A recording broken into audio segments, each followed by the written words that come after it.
At time check natin is 5:31 ng umaga.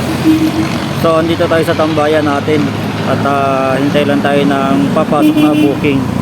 At so tignan na rin natin kung makamagkano tayo ngayong araw. From 5 AM hanggang alas 12 ng tanghali. At hintay-hintay lang tayo ng papasok na booking. At so ayun guys, at pinasukan na tayo ng first booking natin at cashless. So ang pick up natin is dito lang sa may Quirino Highway, Kaligayahan. At so mga bro, at update ko na lang kayo mamaya after natin to ma-pick up at ma-drop. Pa-drop na natin si ma'am kanina lang konti. So yun, cashless siya ito. At confirm payment na natin siya.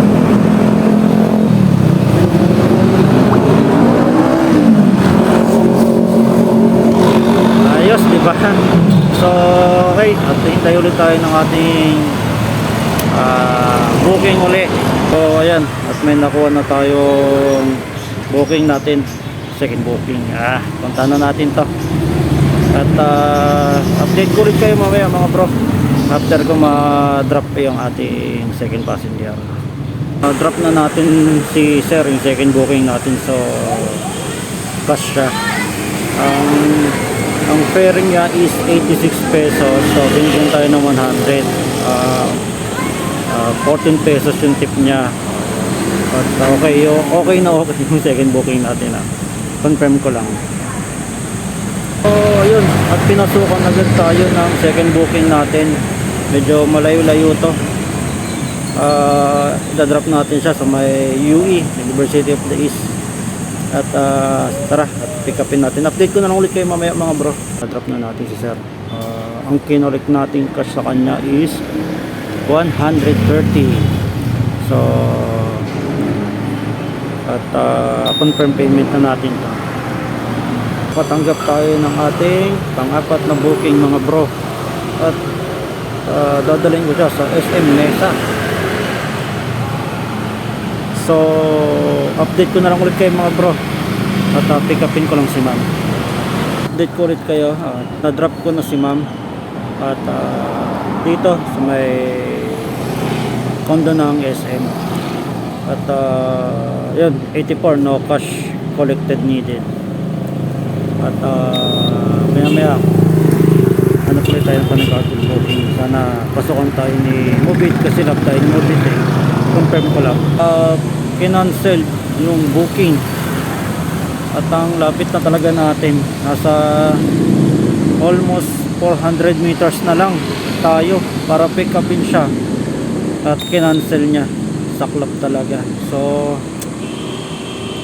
wala pero may pumasok na booking. Yung problema di ko lang kinuha din kasi papuntang Makati at ako'y magke-Quezon City lang muna.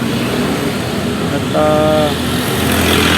punta na lang tayo ng Cubao pa Centris. Wala kinancel diba? At wala tayong magagawa. May mga CS talagang ganun. Baka siguro may nakalimutan pa siya at hindi pa siya ready. Basta ganun. Marami namang pwedeng sabihin kung bakit niya na-cancel, diba? Anyway, at tuloy lang tayo. Punta na tayo sa ating pupuntahan sa Cubao. So ito,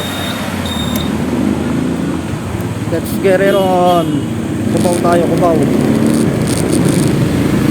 Nag-cancel tayo ng ating first booking. First booking. First cancel pala natin ngayon. Hindi naman totally cancel, ignore lang.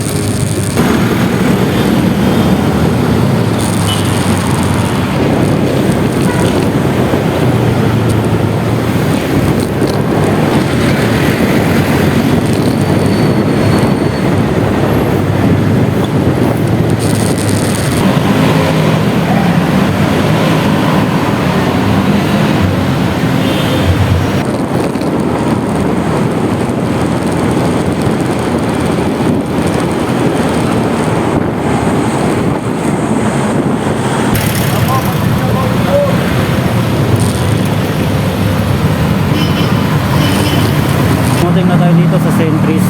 At i-open na rin natin maya lang konti yung ating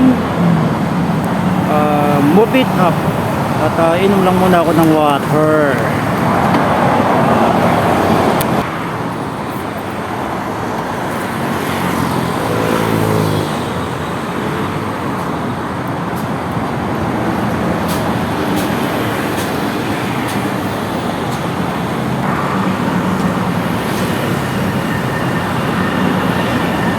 Try natin maghintay dito sa may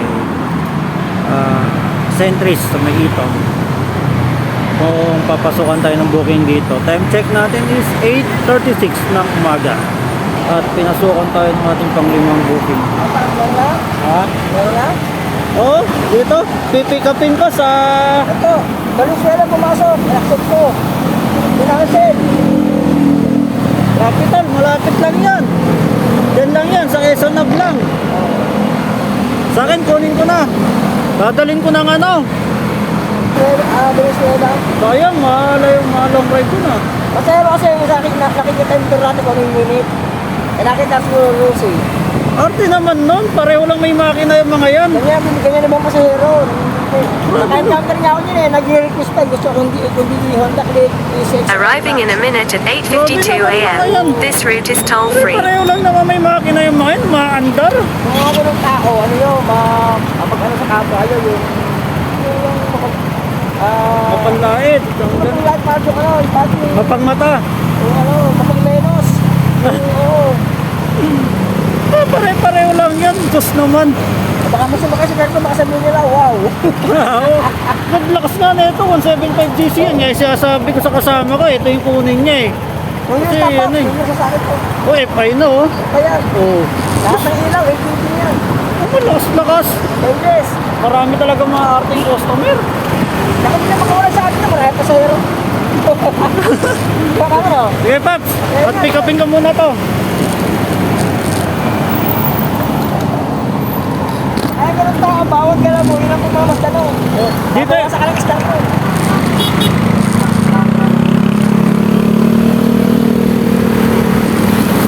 In 100 meters, keep right at the fork, then keep left at So, the fork. tumingin kasi si Paps. Sabi na ako nakapag-intro. Puntahan na natin. I-drop na natin si Ma'am dito sa loob ng Quezon City Hall. At confirm lang natin kanyang payment.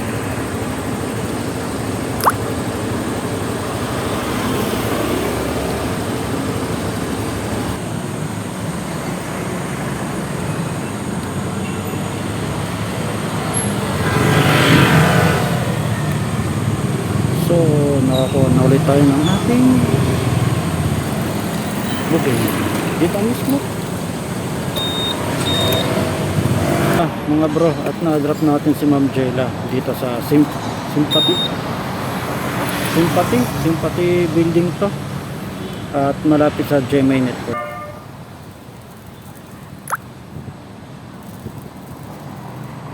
Yun. So, may pick up ako sa ito nga sa may Victoria, sa may GMA 7 malapit. Yung problema, di ako umabot ng Victoria kasi nga, di ba, sinarado yung flyover. Ngayon, yung mga motor, pinakakanan na sa Petron yata yun. So, kumana na ako, nag-message ako, sabi ko ma'am, hindi ako makapunta.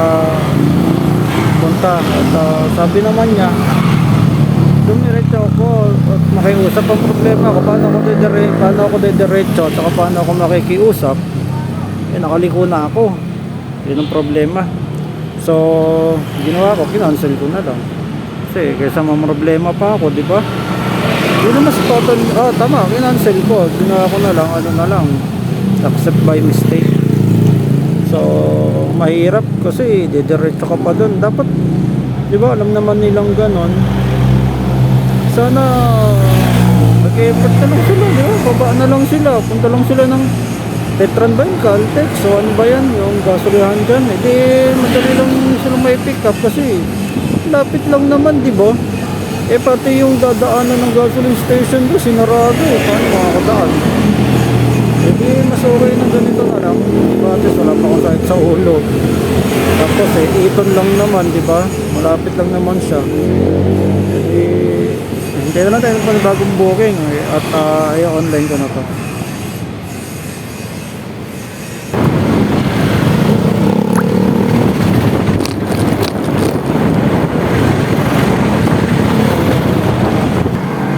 Ilan ka na? 11. Oh? Oh? Ako na nga ayos na paslis na yan, oh. Ako ito. Napaka-200 yung yung bus. Ako ito, kapasok lang sa Arriving in a akin. minute at Diyan 9:46 lang, sa may a.m. Muñoz. This route is toll free. Set destination na ako, patrip ako. Hindi ko na inangat yung yung 13. Nakaka-stress mo. Nalugi tayo eh. May pasero ka? Meron na. Dito, na-drop na natin si sir mga bro. At nag-collect cash na tayo din sa kanya ng 54 pesos. At binigay niya is 60. At confirm na natin. Para pasukan na tayo ng booking pa ulit.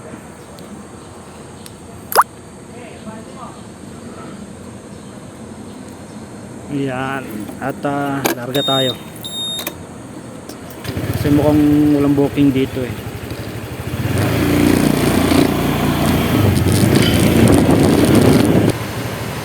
So ayun, at pinasukan tayo ng booking. At pick upin natin si Ma'am Ruby. At i-drop natin siya sa para so yun mga bro. At na-drop natin si Ma'am dito. So 63 lang naman yung collect cash, pero binigyan niya tayo ng 100. Napaka generous naman. At time check natin is 10:17 in the morning. So hintay pa tayo ng mga darating na booking. Confirm payment muna natin to. Ito lang kayo mga bro. At ito, na-drop na natin si sir mula sa Baysa hanggang dito sa may BIR na Baliche, sa may Commonwealth. So ang binayaran niya sa atin is ng cash ay 141, pero binigyan niya tayo ng 150. Napaka generous ni sir. Thank you sir. At syempre confirm payment na natin ito para pasakan ulit tayo ng booking.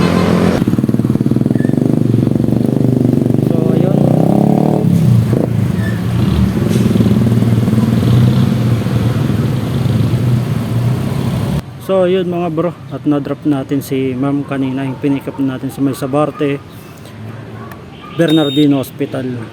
At kasi naka-promo, kaya ang binayaran niya na lang is 32 pesos. Confirm payment na natin para pasukan ulit tayo. So ayun nga mga bro, at pinasukan tayo. Siniswerte pa rin, kaya lang papuntang San Jose, SM San Jose. So ayun mga bro, at drop na natin si ma'am dito sa SM San Jose.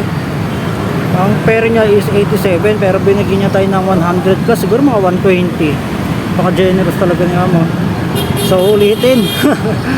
At ito, uwi na tayo. At try natin makakuha ng last booking. Pauwi sa atin, mag-set destination na ako. Confirm payment ko muna to.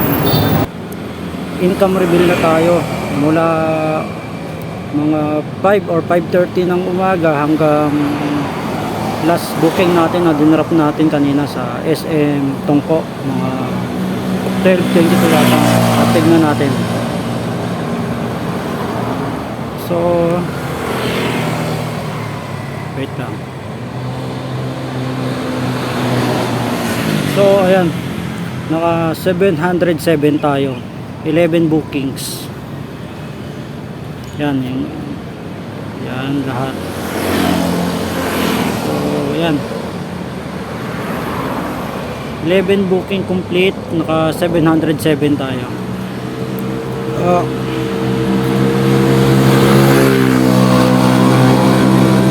So, bukas, mga bro, tignan natin kung magkano naman ang kitain natin o mahigitan pa natin yan. Bali, uwi na muna ako, pahinga, kain, at bukas uli ako ay magpapahinga na at uwi na.